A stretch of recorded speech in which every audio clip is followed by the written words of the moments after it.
Good evening, and welcome to the Folklore Hearth. Tonight, I'm telling old stories from Iceland, including Búkolla and Gilitrutt.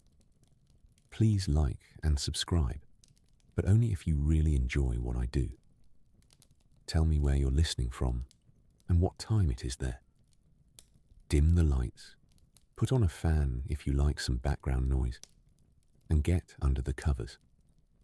In the first tale, a man walking along the shore at Myrdalur sees seals dancing on the sand with their skins laid beside them. That is where the sealskin begins. There was once a man who lived in Myrdalur, where the dark mountains lean toward the sea, and the cliffs stand with their feet in the surf. His house was a low, turf-roofed dwelling, not far from the water, warmed by peat fire and lamplight. In the long evenings, rain whispered over the thatch, and the wind moved through the grass, carrying the clean, mineral smell of salt and stone. The man was accustomed to the changing moods of that coast. He knew when the sea would lie smooth as wool beneath the morning light, and when it would draw itself away from the black sand with a deep, patient sound. He knew the paths between the rocks, the pools where small fish gathered, and the sheltered ledges where birds rested with their feathers turned toward the weather. One morning, very early, before the light had properly come, he walked out along the base of the cliffs. The tide had gone far out, leaving shining ribbons of water between the stones, and the air was cool and still. Then, as he came near the mouth of a cave in the rock, he stopped. From inside the cave came a sound of merriment, voices and laughter, and the soft, even beat of dancing feet on stone. And there, spread neatly on the rocks outside the entrance, lay a company of sealskins, smooth and dark, and shining in the half-light. The man understood what he was seeing. On certain nights, the old people said, "The seals come ashore, step out of their skins, and take human shape until morning." Without their skins, they were no longer seals. They were young women and men, and they were dancing together in the hollow of the cliff. He stood at the edge of the entrance and watched. They moved in a circle, lightly, their hair catching what little brightness there was. Their voices rose now and then in a low, beautiful sound, like singing heard through water. The dancers were joyful, but their joy was a quiet one. It was the gladness of creatures returned for a while to a place they loved. Among them was one young woman who seemed especially graceful. She turned with the others, and now and then she looked out toward the open water, and there was something in that glance that made the man think of a bird looking up at the sky. He looked at the skins lying nearest him on the rock. An impulse came over him, strong and quiet. He stepped forward, took one of them, and carried it away, moving quickly and without noise along the path toward his house. The skin was cool and soft beneath his hands, with a faint scent of salt and deep water. When he reached home, he folded the sealskin into a strong wooden chest, locked it, and kept the key with him. Then he went back to the shore. By the time he returned, the dancing had ended. The others had slipped into their own skins and gone into the waves. But in the mouth of the cave, a young woman sat alone, weeping, with nothing to cover her but her hair and the shadow of the rock. It was the one he had watched. She did not cry out when she saw him. She only looked at him with a great, still sadness, as one looks at weather that cannot be argued with. He spoke to her kindly and gave her clothing, tea, and brought her home. In the warm room, he set her beside the fire. The peat glowed red beneath its grey ash, and the iron pot gave off a mild, comforting smell. She sat near the hearth and listened to the rain begin again on the roof. At first she spoke little. She looked often toward the door, and beyond the door toward the sea. Yet there was nowhere she could go. Her skin was locked away, and without it, she could not return to the water. So the days passed. The man treated her well, and she learned the work of the household. She carried water, carded wool, prepared fish, kept the fire alive. Her hands grew familiar with the wooden bowls and the soft weight of warm wool. The house grew used to her, the way a room grows used to a new lamp. She kept to herself with the neighbours, and never quite belonged among them. But she and the man grew close, and after a while, they were married. Their life was not unhappy. They shared meals in the firelight, and in winter they sat together while storms moved over the valley.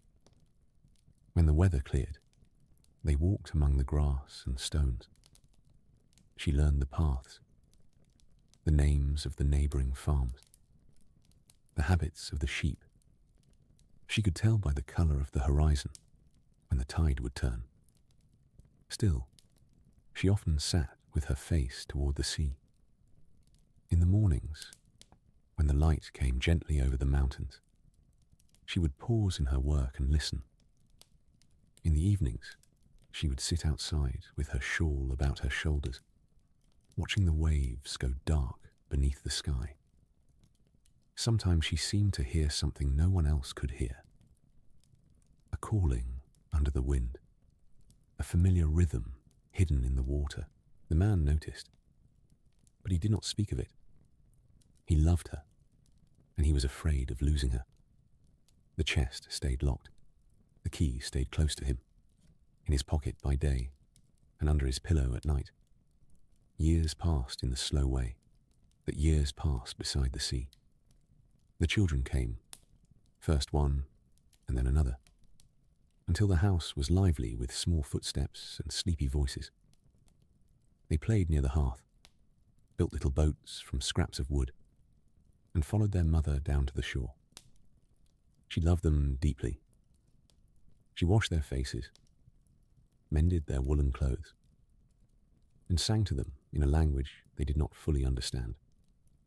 Her songs were low and winding, and they carried the sound of water moving over stones. When she sang, the children grew quiet and leaned their heads against her knees. The family knew she was different, though they did not know why. She was a gentle mother and a steady companion, and yet some part of her remained turned toward the water. On calm days, she walked farther along the beach than the others, and stood where the waves reached the sand, and let the cold foam touch her feet. Sometimes a seal appeared out beyond the breakers. It would lift its dark head, watch the shore a while, and go under again. She would gaze after it until the last ring of ripples smoothed away. The chest stayed locked. The man did not wish to be unkind. He told himself she had made a home with him, that the children needed her, that the old life beneath the sea was only a dream she would forget. Yet he knew, somewhere beneath these thoughts, that a locked thing is not the same as a forgotten thing. Then came a day in autumn when he rowed out fishing with the other men. He rose before light and changed out of his everyday clothes into the ones he wore at sea. And in his hurry, he left the key where it lay, in the pocket of the clothes he had hung on the peg. The children had gone out with a neighbour. The house was quiet, but for the small movements of the fire and the rain tapping at the window. His wife, setting the room to rights, lifted the hanging clothes to fold them, and felt the small weight in the pocket. She drew it out and held it in her palm. For a long moment, she did not move. The key was cold from the cloth, and the room seemed to grow very still around her. Outside, the sea breathed against the shore. She knew what it would open. She went to the chest. The lock turned easily, as though it had been waiting. Inside lay the sealskin, folded just as it had been on the morning it was taken, still smooth and dark. And when she touched it, the years between then and now seemed to thin like mist under sunlight. She held it against her, and she said, softly, the words that have been remembered ever since. What am I to do? I have 7 children in the sea, and 7 on the land. There was sorrow in her face, for she loved the children of the house, and had shared many seasons with the man. There was tenderness too, and thanks for the warmth of it. The meals, the sleeping heads against her shoulder. But beneath everything lay the long, unforgotten pull of the sea, and the others who were waiting there. She put on the sealskin. It fitted her as naturally as breath. For a moment she stood in the quiet room and heard the water more clearly than she had ever heard it from land. She went to the children before she left and touched their hair and did not wake them. Then she walked down to the shore.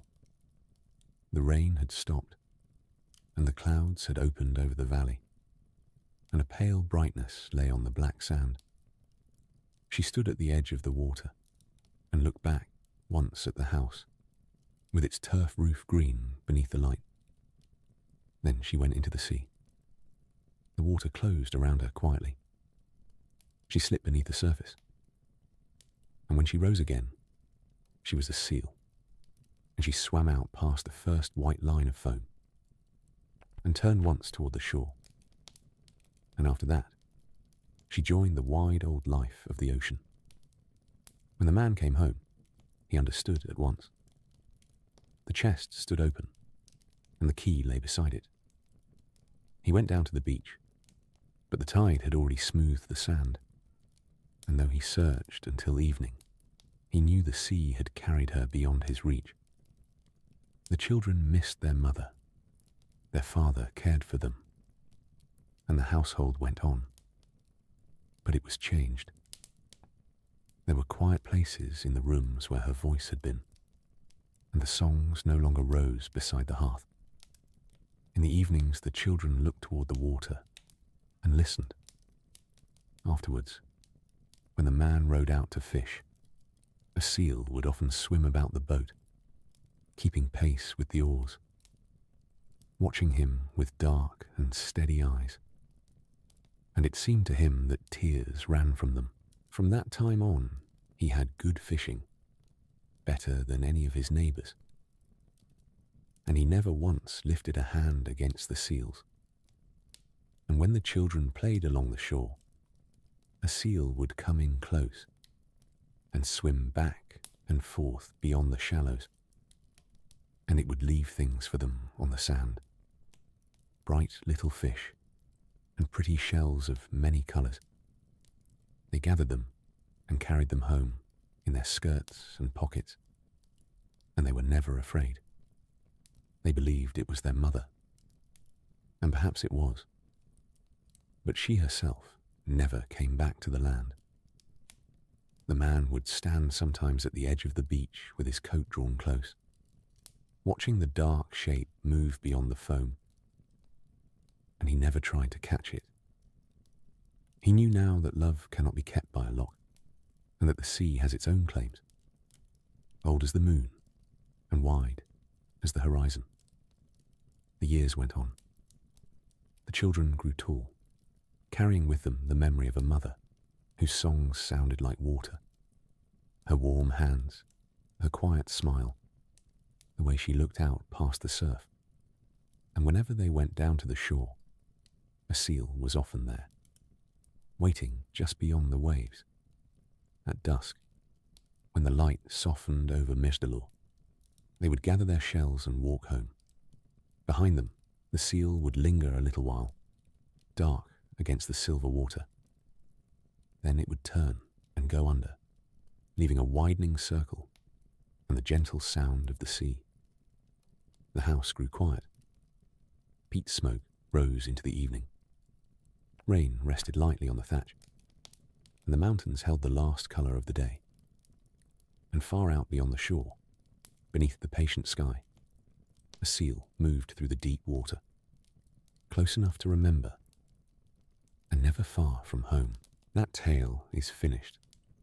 Here's the next one. There was once, in a quiet Icelandic valley, where the mountains rested close around the fields, an old couple who lived in a small turf-roofed house. The house had thick walls of earth and stone, a low doorway, and a warm room where peat smoke curled beneath the rafters. Outside, the land opened toward the sea, though the sea itself could not always be seen through the folds of the hills. The old couple owned very little. They had a few sheep, a narrow strip of pasture, a garden that gave what it could, and one beloved cow. Her name was Búkolla. She was gentle and sturdy, dark and bright-eyed, with a calm way of looking at people that made the old couple feel less alone. Her breath steamed in the cold air, and the sound of her chewing in the byre was as comforting as the ticking of a clock. Búkolla was precious to them, not only because she gave milk, but because she had shared their quiet life for many seasons. The old woman spoke to her while she milked, telling her about the weather, the washing, and the dreams she had forgotten before breakfast. The old man scratched the cow between the horns and called her a good old friend. Their son, who lived with them, carried fresh hay to her stall and often rested his shoulder against her warm flank. So the byre was not merely a place for an animal. It was part of the family's little circle of warmth. One morning, when rain had passed in the night and drops still trembled on the grass, the old woman went to milk Búkolla. She opened the byre door, expecting to hear the shifting of hooves. But the stall was empty. The rope had come loose. The hay was scattered. A little hollow remained where Búkolla had slept, and in the dim light her warmth seemed still to linger there. The old woman stood very still. Then she called for her husband, and together they searched behind the house, beside the sheepfold, and along the wet track leading toward the valley. They found no cow. The old man looked toward the hills. Their sides rose dark and quiet, stitched with narrow paths and pale streams. He knew that a cow might wander, but Búkolla had never gone far before. She knew the way home. She knew the sound of their voices. Their son listened while the old couple spoke in low tones. The old woman's hands were folded tightly in her apron. The old man kept glancing toward the mountains, where clouds moved slowly over the ridges. At last the boy said that he would go and look for her, and that he would not come back without her. He put on his woolen clothes, pulled his knitted cap low over his ears, and filled a small pouch, much with food. The old woman wrapped bread and a little dried fish in cloth. The old man gave him a staff, smooth from years of use, and told him to follow the tracks as far as he could. Before he left, the old woman placed both hands on his shoulders. She asked him to be careful. The boy promised. Then he stepped out beneath the wide grey sky. The valley was damp and quiet. Water shone in the hollows, and the grass brushed his boots as he walked. He searched near the stream first, then among the low rocks, then along the paths where sheep sometimes passed. He found hoof prints in soft earth, but the prints became faint and disappeared where the ground grew stony. Still, he went on. He walked a long while. When he had walked as far as he could think of walking, he sat down on a stone, ate a little of his bread, and rested. Then he stood and called out the words he had been carrying with him all morning. "Lo now, my Búkolla, if you are anywhere alive." His voice moved over the grass and faded among the hills. For a moment there was nothing but the wind and the small, bright sound of running water. Then, very far off, so faint he might have imagined it, came a lowing. The boy set out toward it. He walked past familiar slopes, past the places where he had gathered berries in summer, and on into country he did not know. The mountains drew closer as the day went on. When he was tired again, he sat and ate the last of his bread, and drank from a spring, and rested a while. Then he stood and called a second time. "Lo now, my Búkolla, if you are anywhere alive." This time the answer came more clearly, from somewhere beyond a ridge or two, mingled with the sighing air. It was surely Búkolla's voice. The path climbed. The earth beneath his boots changed from soft turf to gravel and broken stone. The air smelled of wet moss and cold rock, and thin waterfalls slipped down the mountain faces like threads of glass. When at last he could climb no farther without resting, he sat among the stones and let his breathing slow. Then he rose and called a third time, "Lo now, my Búkolla, if you are anywhere alive." And the answer came from close by. So close it seemed to rise out of the ground beneath him. He followed it into a hollow hidden among the hills, and there, beside a dark opening in the mountainside, stood Búkolla. She was tied fast, and her coat was damp with mist, and she looked thinner than she had at home, but her eyes were gentle and bright, and when she saw the boy, she lowered her head and gave a soft sound of welcome. The cave belonged to a giantess who lived in the high country with her daughter. She had come down in the night and taken Búkolla for the milk, as the hill folk in such stories often do. Wanting something warm and living in a cold house. Just now, the giantess was asleep inside, and the sound of her sleeping came out of the cave like weather. The boy worked the knot loose with careful fingers and slipped the rope from Búkolla's neck. Then Búkolla spoke in a low voice meant only for him. She told him they must go at once and quietly, and that she knew the path. Together, they moved away from the hollow, keeping close to the rocks.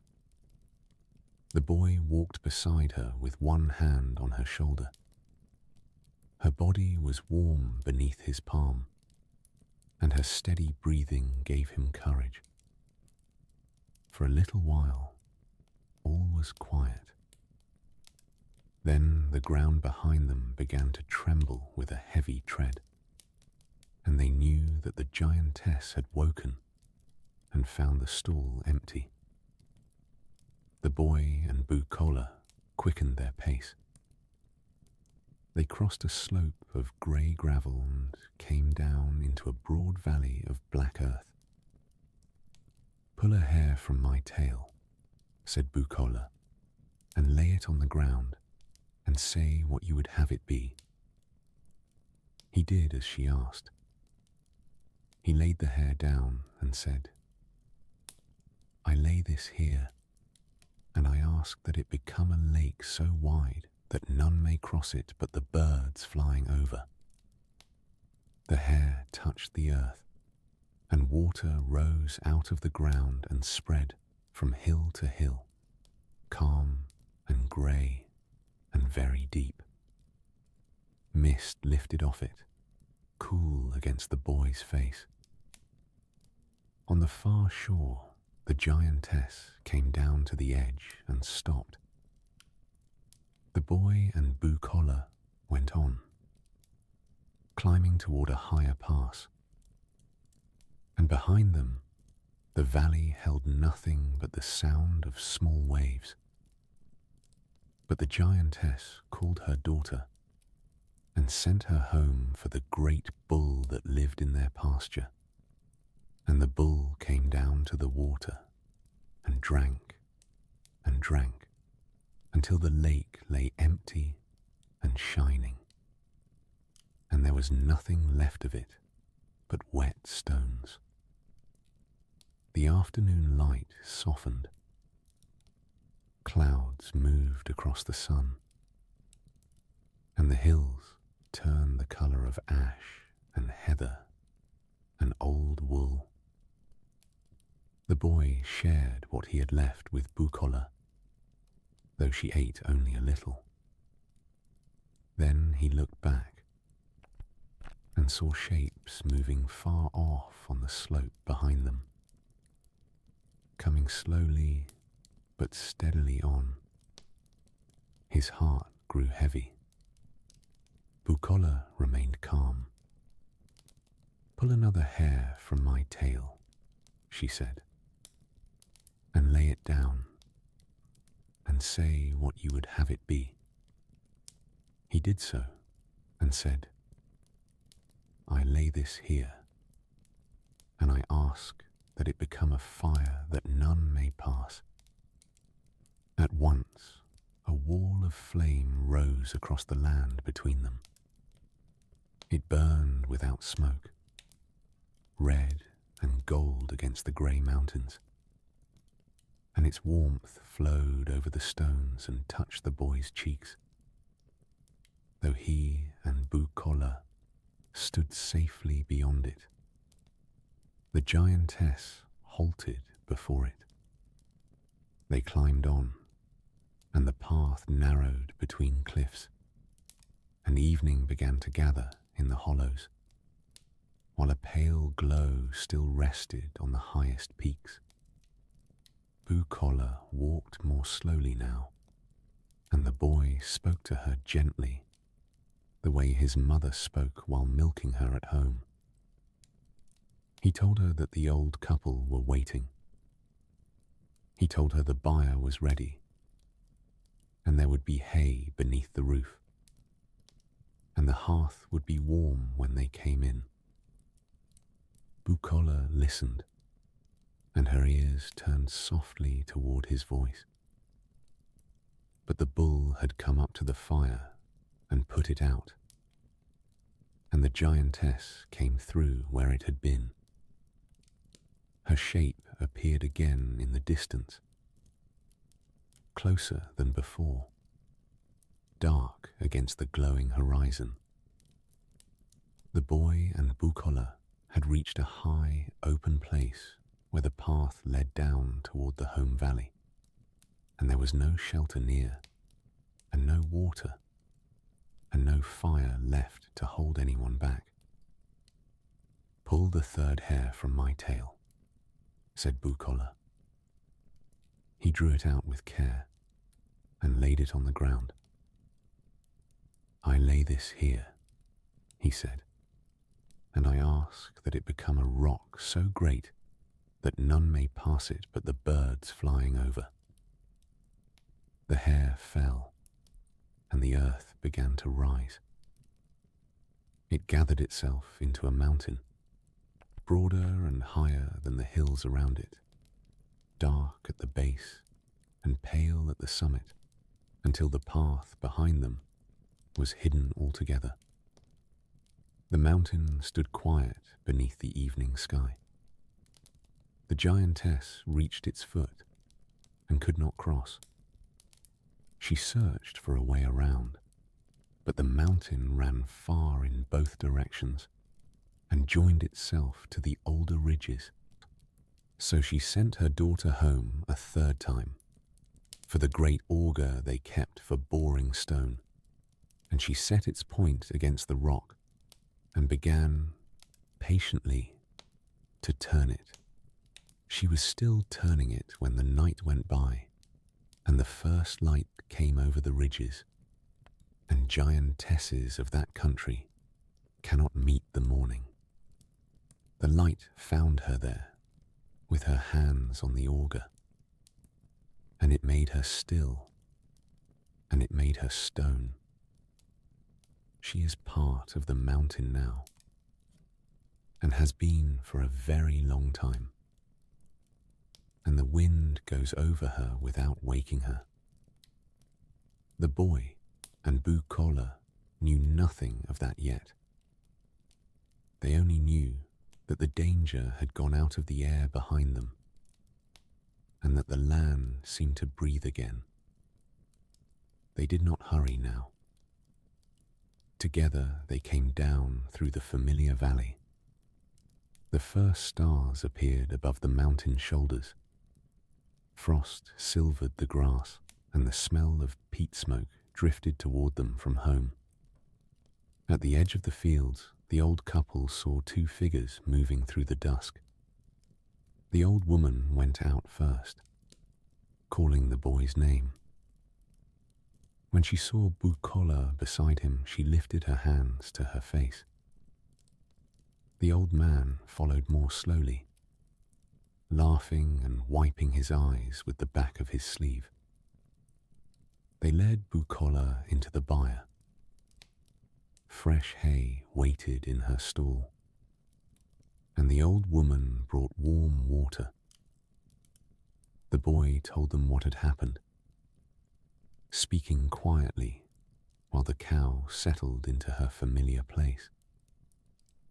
Outside, darkness gathered over the valley, but inside there was lamplight, wool, and the soft sound of Búkolla breathing.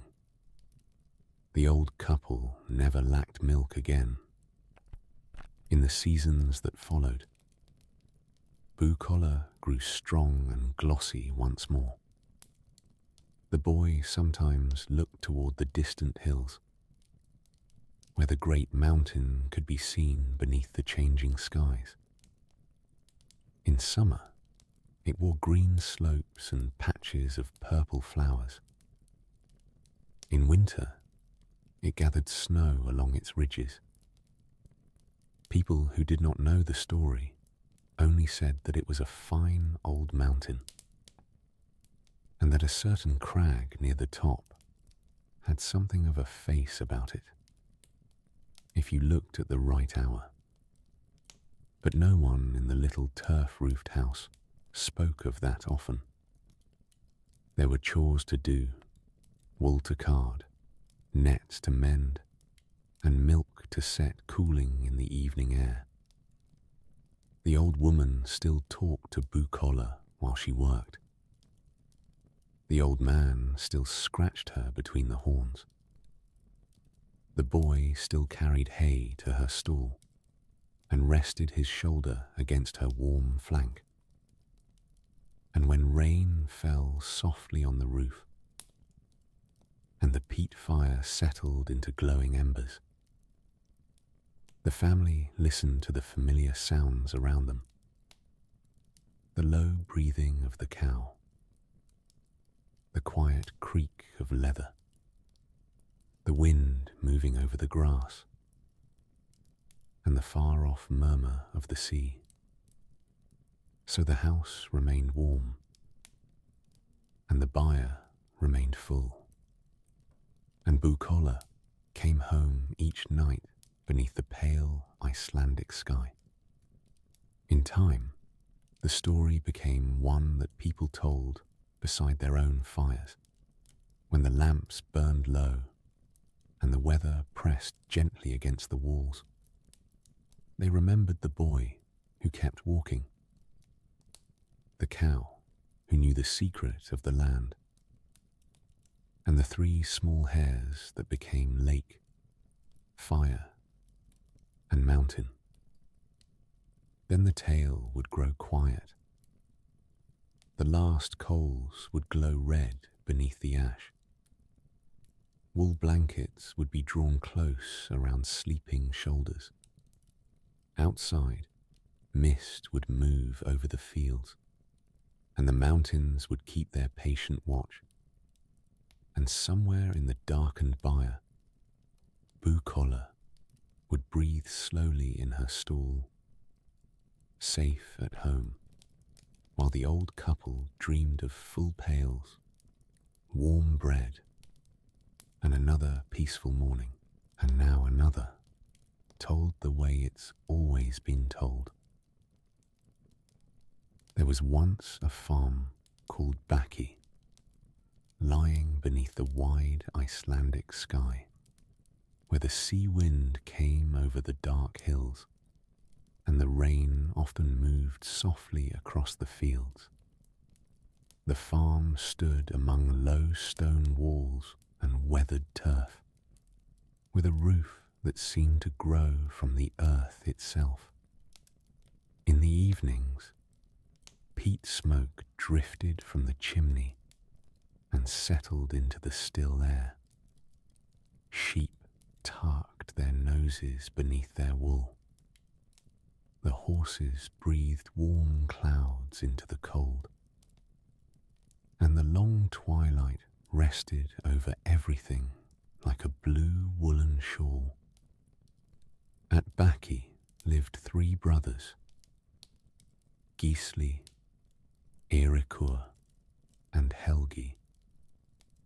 They were good-natured men, strong in the shoulders, willing in their work, and always ready to help a neighbour mend a fence, carry a sack, or turn a stubborn sheep toward home. They were also, as people gently said, somewhat simple in their thinking. Their hearts were easy, their tempers mild, and their ideas sometimes wandered along paths that no one else had thought to take. The neighbours knew the brothers well. When Gisli smiled, Eiríkur smiled too, and Helgi, not wishing to be left out of any happiness, smiled after them both. They could spend an entire morning discussing the best way to bring a bucket indoors, and then, having agreed upon a plan, carry in the bucket while leaving the water behind. Yet no one was angry with them for long. There was something peaceful in the brothers' earnestness. They meant well, and they were never ashamed of trying. One autumn, when the grass had grown pale and the first thin ice appeared beside the water troughs, the brothers decided that they ought to build themselves a house. The old farmhouse was warm enough, but the 3 of them wished for a place of their own, a snug little dwelling where they might sit together in the evenings and hear the rain tapping on the turf roof.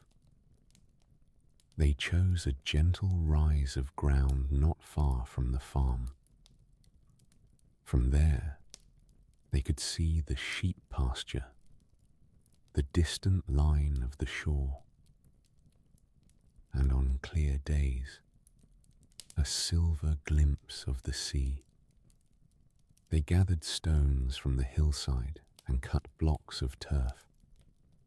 They brought driftwood from the beach for beams, and they worked with such patience that even the neighbors stopped to admire them. Gisli laid the foundation. Eiríkur fitted the walls together. Helgi carried the turf and pressed it carefully into place. Day after day, they worked beneath changing skies.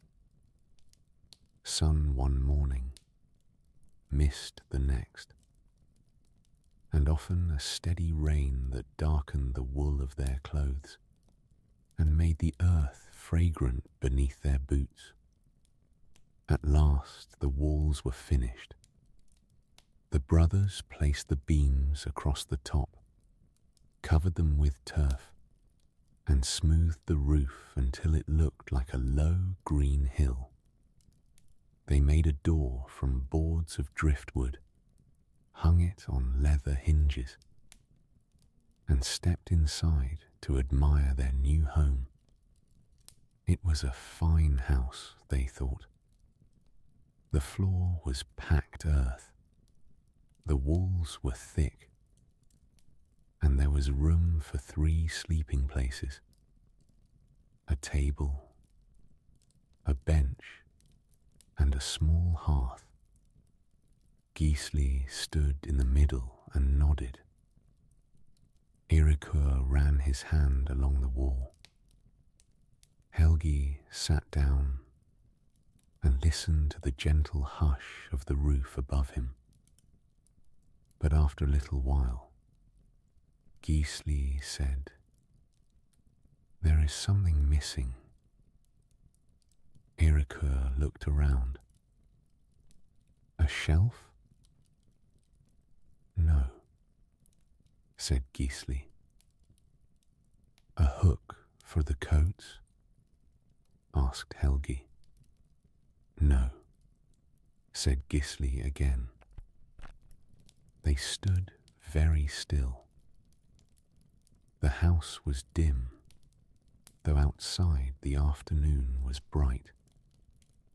A little light came beneath the door, and a little more slipped through the cracks in the boards.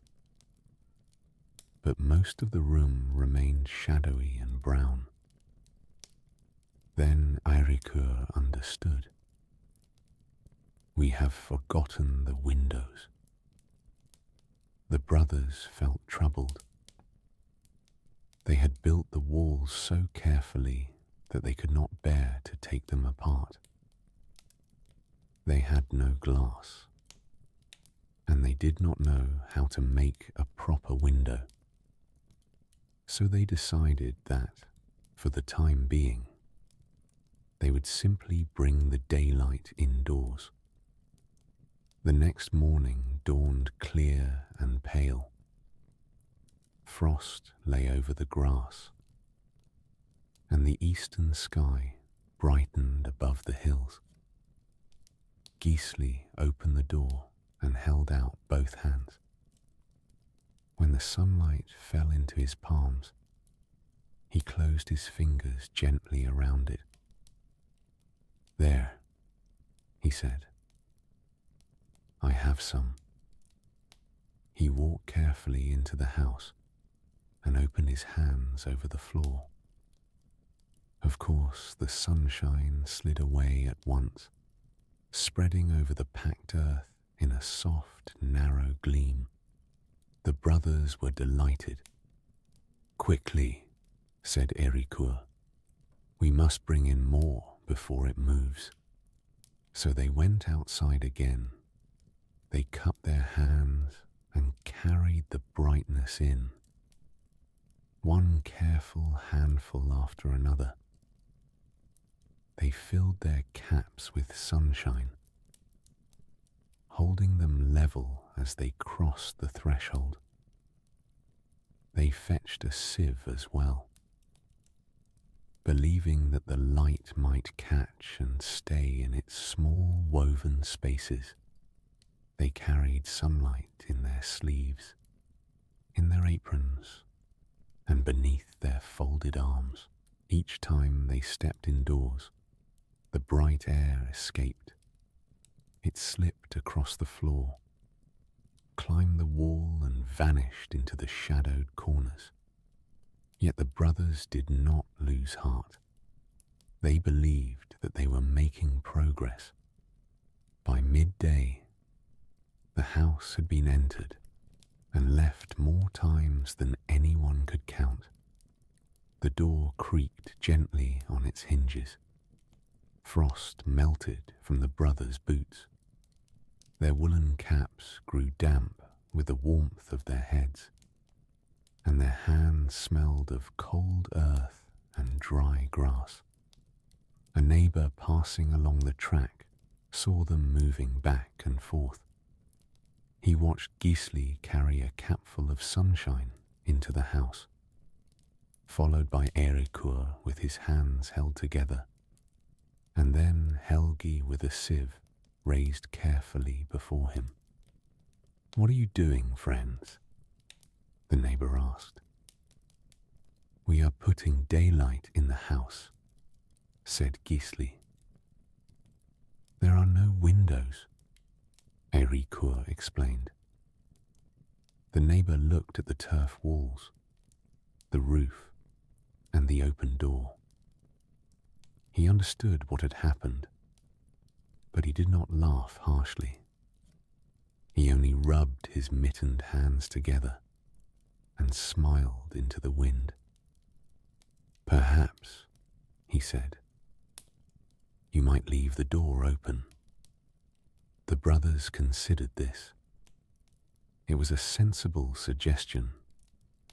They left the door wide, and the pale Icelandic sunshine entered by itself, laying a long, bright path over the floor. For a while, the brothers stood around it, pleased with their work. When clouds crossed the sun, the room darkened again. Then they closed the door, because the wind had grown cool, and waited for the brightness to return. They did not think of changing the walls. They did not think of cutting windows. The idea of carrying sunshine had come to them, and so they continued with it. That evening the brothers sat near the hearth and ate their supper. The firelight moved over their faces. Outside, rain began to fall, soft and steady, ticking on the turf roof. Gisli said they would try again in the morning. Eiríkur agreed. Helgi thought the sieve had been especially useful. The following days brought other matters. At times the brothers worked well. At times they found themselves in small difficulties. And these difficulties grew from the same simple habit of forgetting to include themselves in their own thoughts. Once they had a sack of meal to carry home from the trading place, and only one horse between them. They loaded the sack, and then Gisli looked at the horse and shook his head. "The poor creature," he said. "The sack is heavy, and one of us must ride as well. That is a great deal to ask of him." They thought about this for some time, sitting on the wall in the sun. At last, Eiríkur found the answer. He climbed into the saddle, and his brothers lifted the sack up after him, and he settled it across his own shoulders and held it there. "Now he carries only me," said Erikur, well pleased, and I carry the meal. So they went home along the track, the horse walking at its usual patient pace, Erikur sitting very upright beneath his burden, and Gisli and Helgi following behind and agreeing that it had been a kindness well thought out. Erikur's shoulders ached by the time they reached the gate, but he did not mind. The horse, he said, had gone easier than ever. Another time, they went out together to help with a gathering on the far side of the valley. The day was mild, with low cloud resting over the mountains.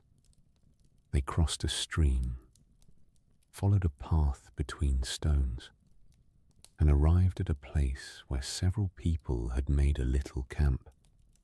There was a pot warming over a fire, and the smell of broth mingled with the scent of wet wool and peat smoke.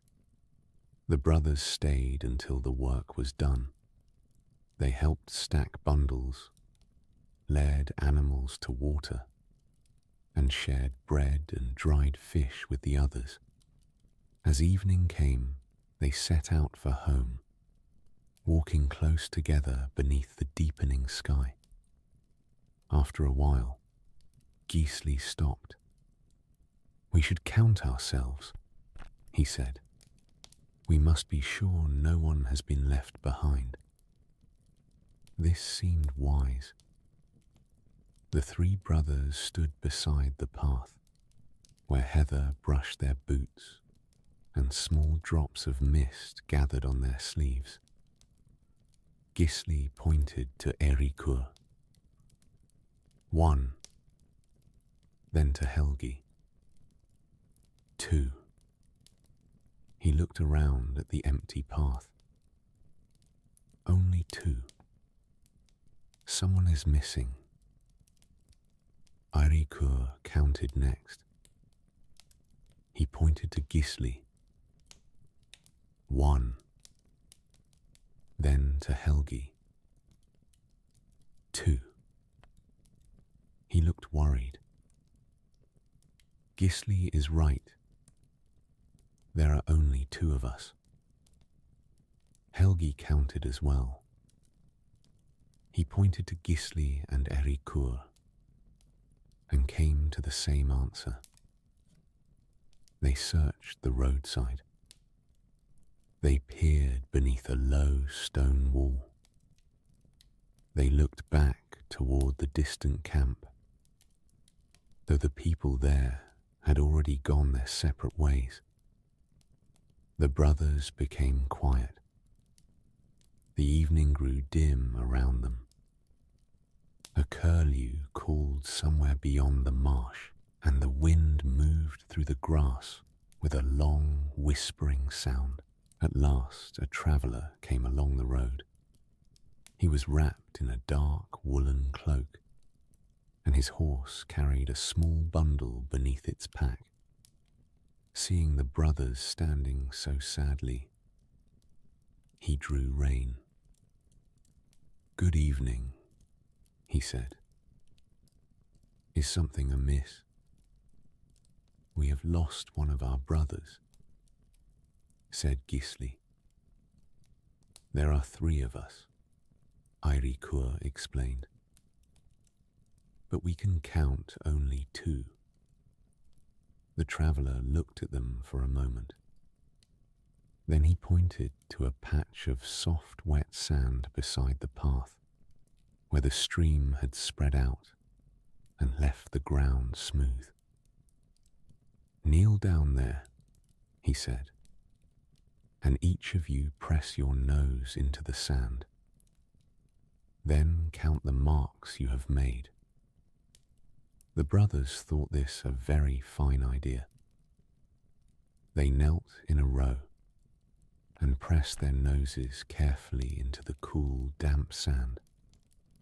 And then they stood up and leaned over to look. by side were 3 small round hollows.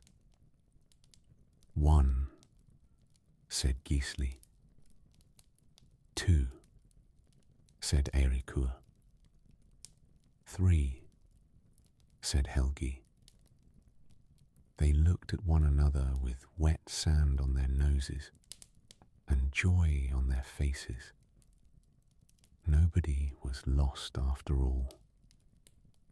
Then Gisli began to laugh, and Eiríkur laughed too, and Helgi laughed most of all.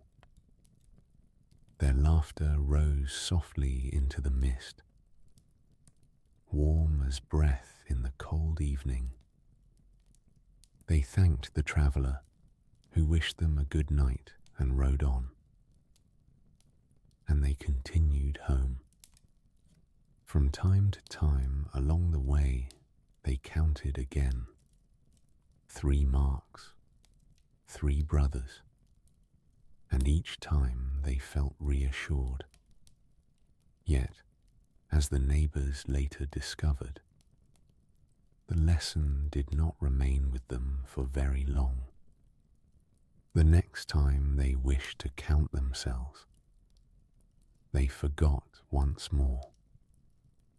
They were not pretending. Their minds simply moved along their familiar paths, and those paths led around themselves rather than through them. Still, they were never unhappy.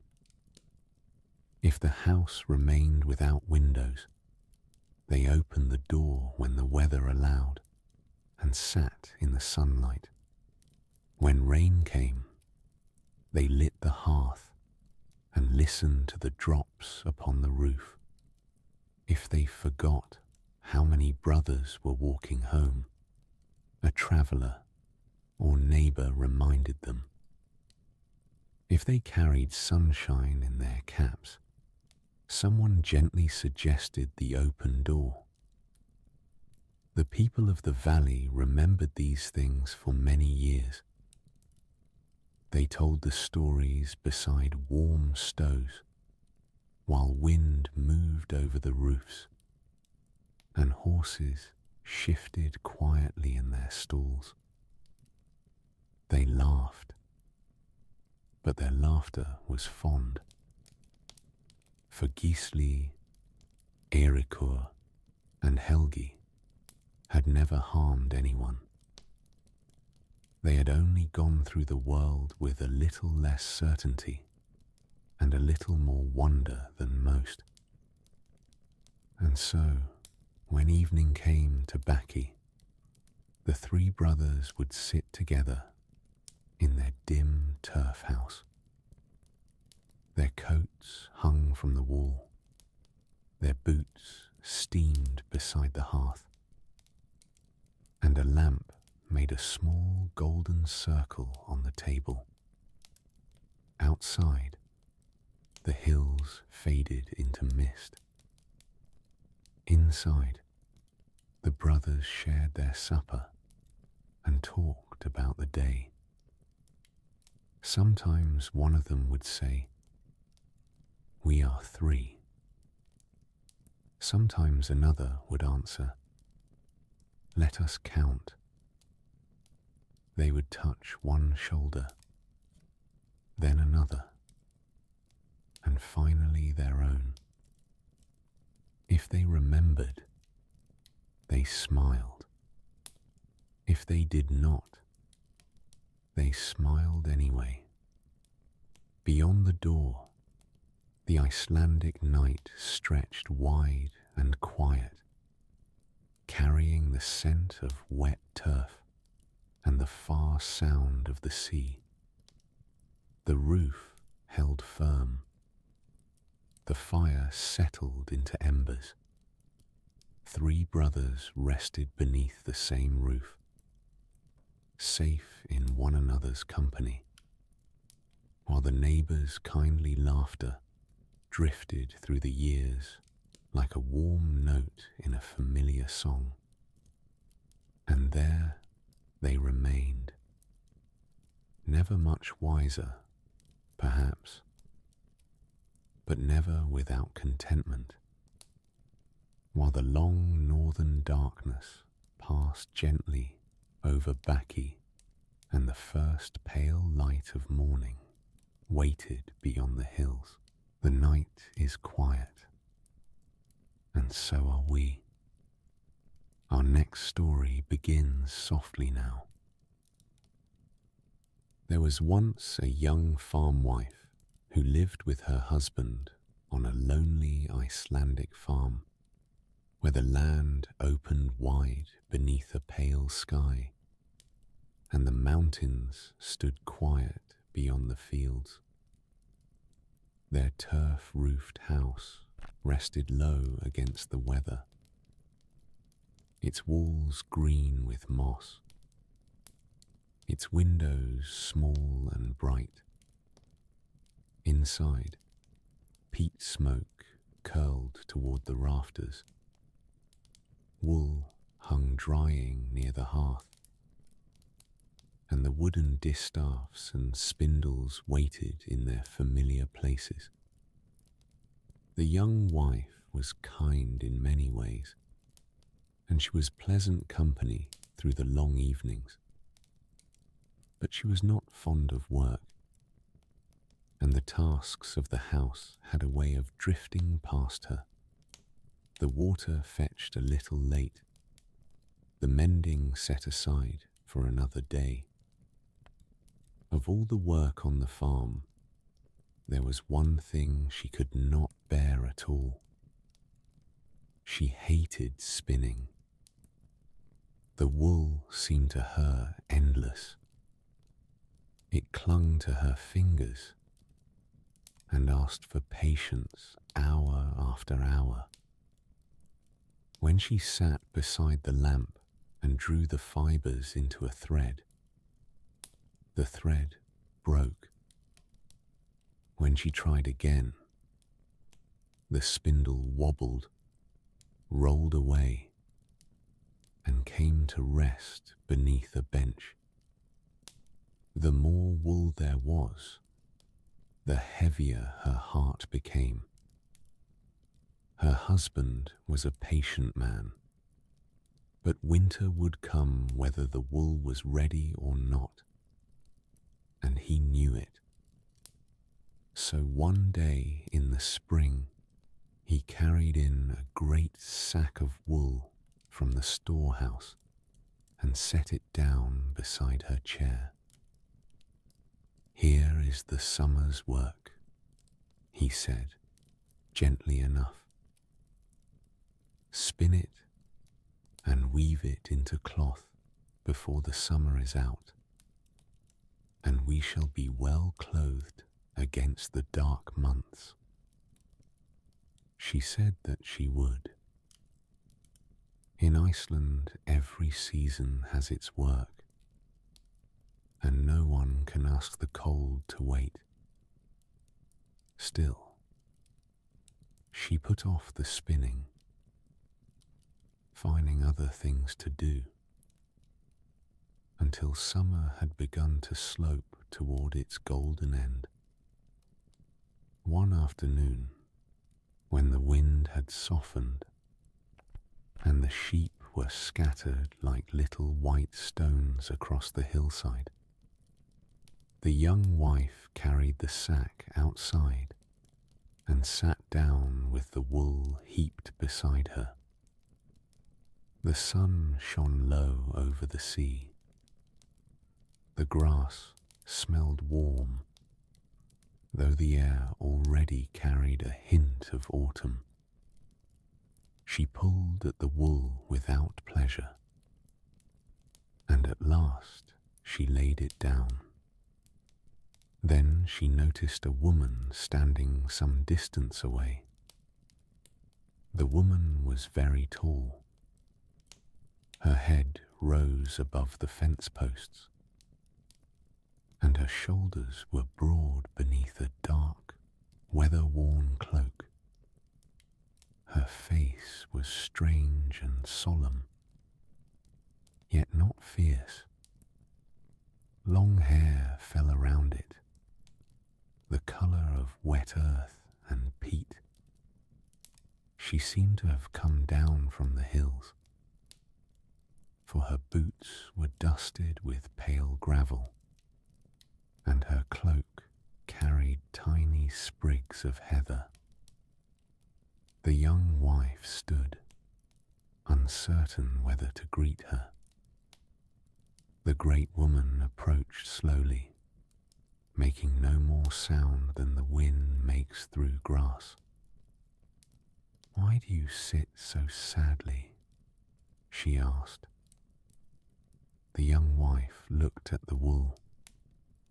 "I dislike spinning," she said, "and I have all of this to finish before the summer is gone." The tall woman bent over the heap and touched it with one long hand. "I could spin it for you. Spin it and weave it and bring it back to you as cloth." The young wife's eyes widened. "All of it?" "All of it," said the woman. "On the last day of summer, I will carry it to your door, finished. But there will be a condition." The farm wife waited. "You must guess my name in 3 tries.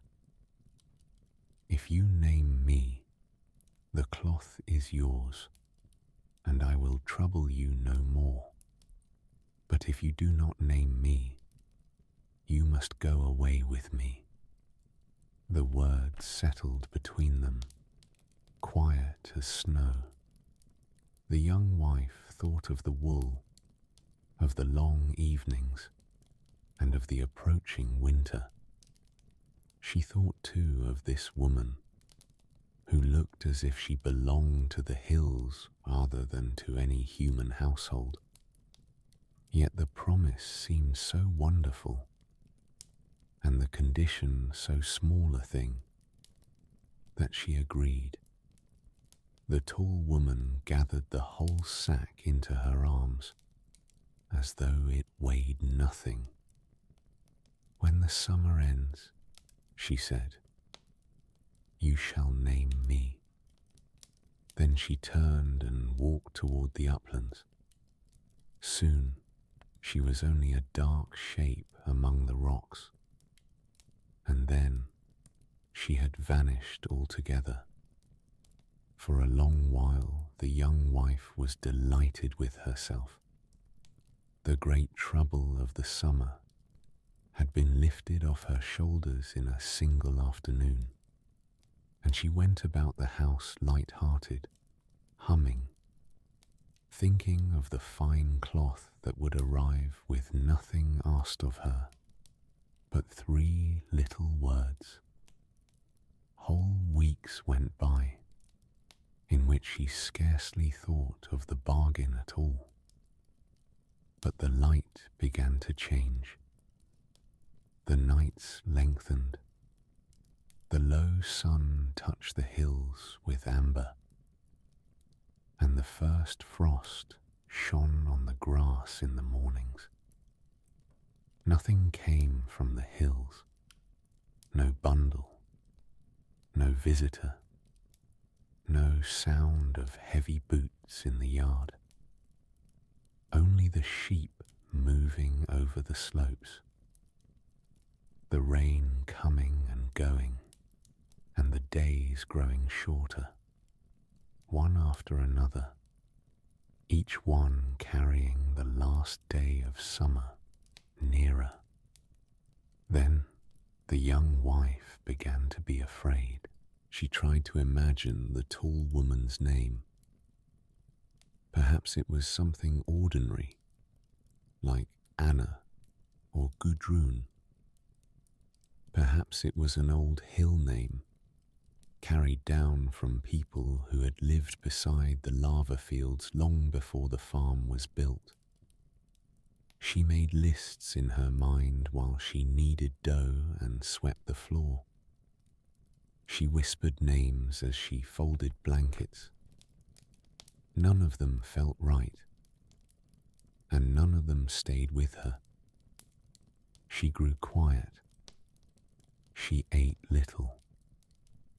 She sat in the evenings with her hands still in her lap, and her husband, who was not a foolish man, watched her across the lamplight and said nothing for several nights.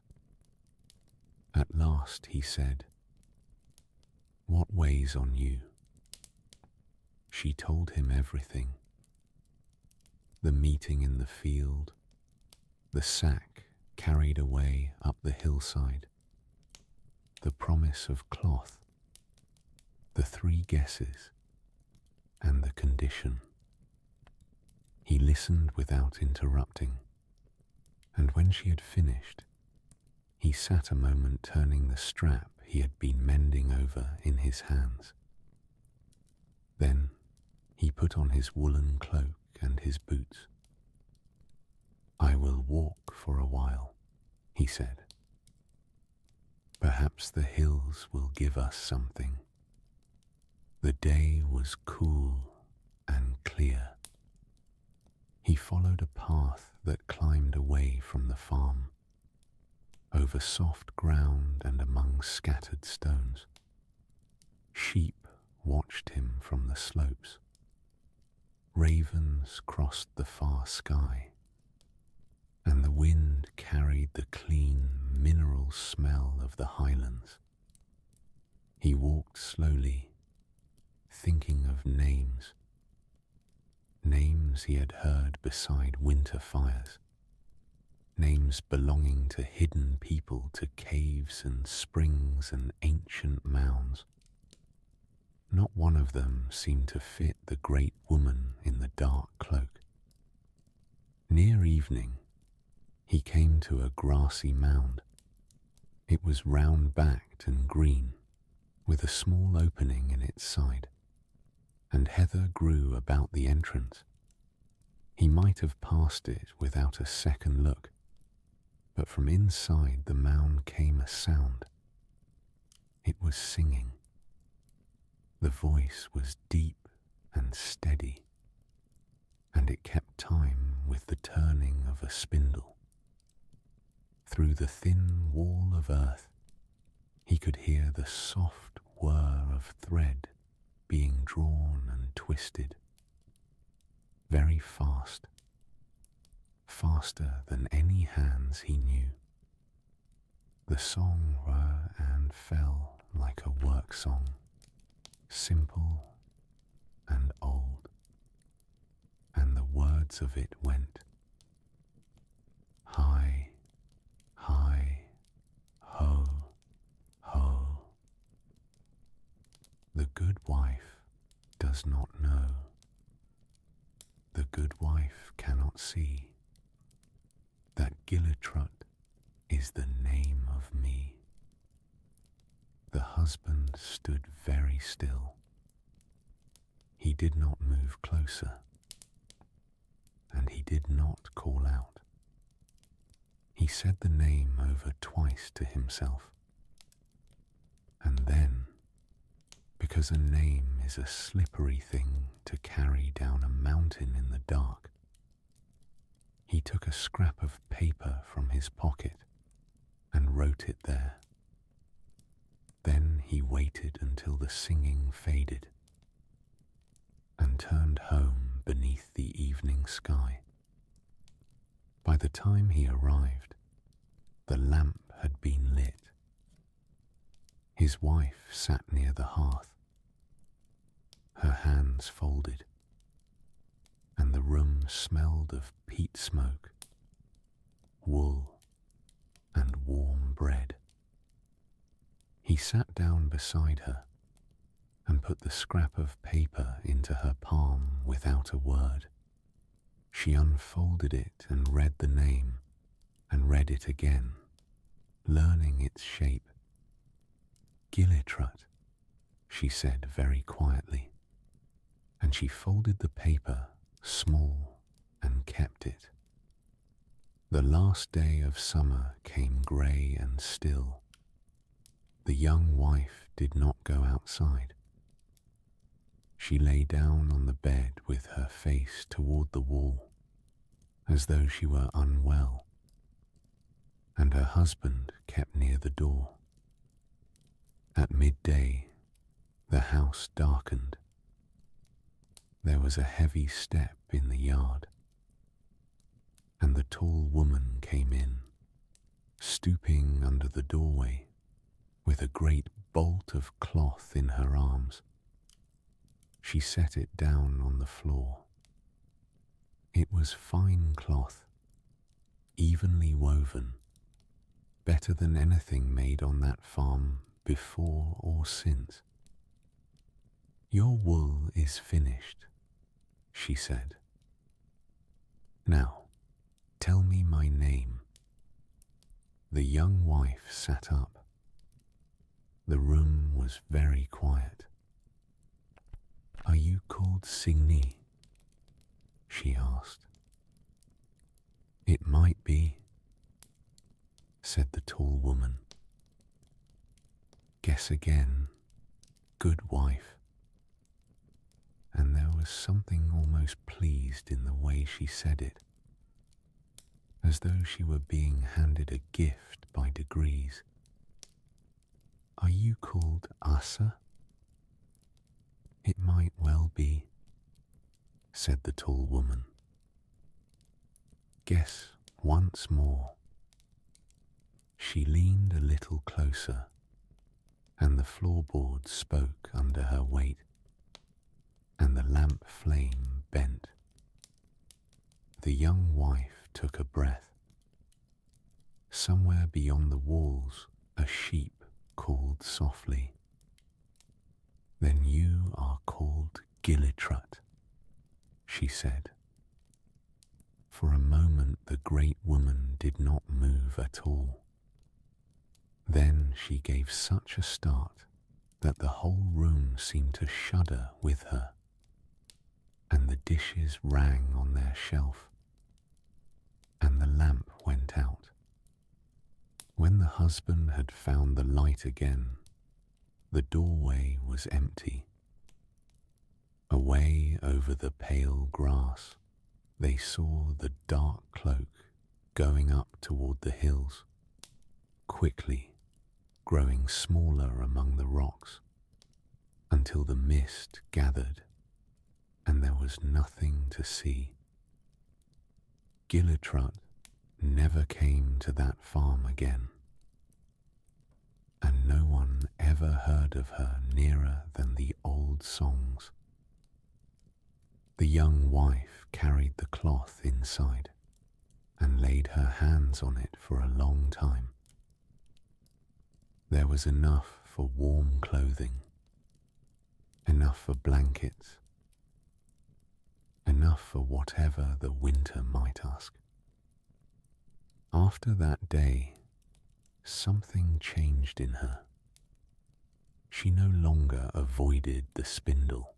She learned its balance, its gentle turning, and the way a strand could be guided patiently from soft fleece into strong thread.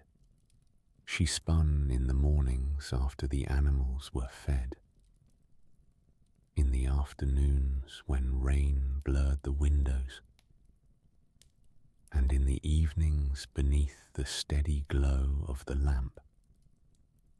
The work became almost peaceful to her.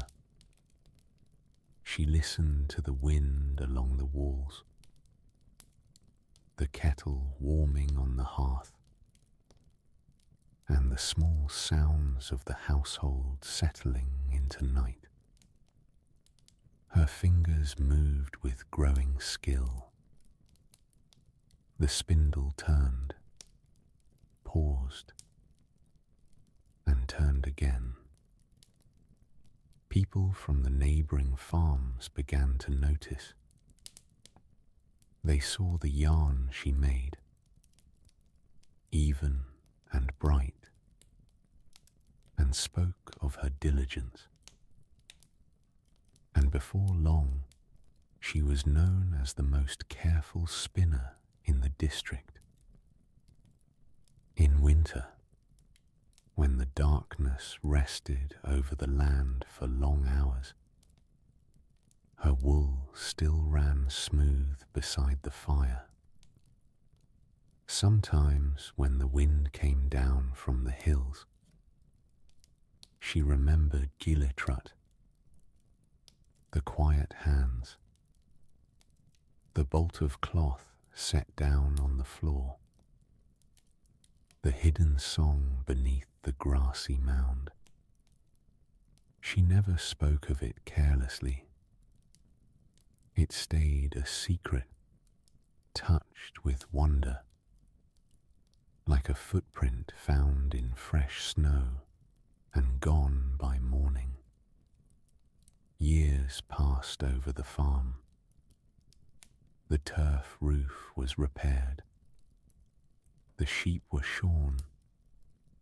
The wool was washed and carded. And the seasons moved in their familiar circle.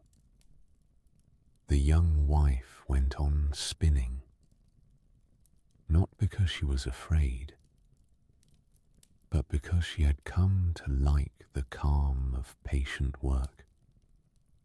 And when evening came, and rain whispered over the thatch, she would sit near the hearth with wool gathered softly in her lap. The lamp would glow against the dark window. Her husband would rest nearby, and the spindle would turn with a low, even sound. Outside, the hills kept their silence. Beneath the grass, perhaps, old rooms and older songs remained, but the farm was warm. The cloth was folded away, and the night unfolded gently around them, until every voice grew quiet, and sleep came as softly as mist over the Icelandic fields. The stories are told, and the fire's gone quiet. Good night.